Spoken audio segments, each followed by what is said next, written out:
جنت به ما خداوند جور تیار است. ما تمام مزور بدر از دست میتیم. فکر کو که یک آدم بیا هم خانه ته بگیره، هم پول ته بگیره، حالا مولوی یک سوال، سرمایه ته بگیره، در مقابلش تو چی میکنی؟ یک سوال، حالا یک سوال.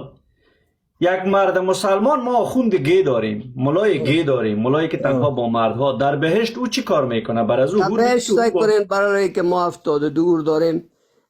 به هر مومنه که مثلا مسلمان درست باشه، 5 فرض اسلام بجا کده باشه، و برای اونا هور است. و کسایی که گیستن برای اونا ما غلمان داریم 73 هور. اگر مثلا نفر میره میگه من به هورا علاقه ندارم، من زنک باز نیستم، من بچه باز هستم، باز برای اونا بیادر 40 دانه غلمان بسیار مقبول انار اما تو بیادر شفاف وقت او میخوره. این غلمانا از گلونشان تا معدهشان معلوم میشه. بسیار سینای خرد دارن و بسیار پیرانتنبانای نازک، بدنشان آنقدر لطیفه. قدر با جزئیات نگو که دوستان مسلمان ما را تحریک نکنی. حالا که نرم در جان این غلمانا که شما دست میزنین، نشان انگشتتون در جانشان میمونه، آنقدر ظریف هستند. دیگه او برای کسایی است که اصلا به زنها علاقه نداره گیستن. برای هر کسی که در جنت میره خداوند یک چیز تخصیص داده.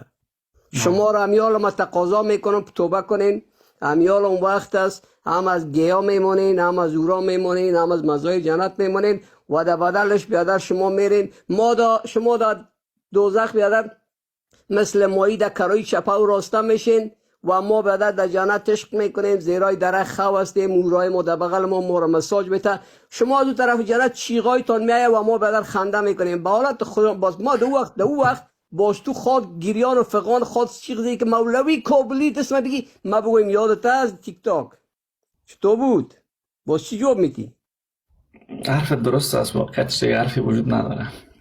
مقصد ما دیگه گفتنی ندارم. دیگه دوستا را وقت بتیم دیگه بیادر کوشش کنین که هر کس امیال اون وقت است دوباره مسلمان شوین و بیادر از مزای جنت لذت ببرین. در غیر از او دوزخ برین. خداحافظ.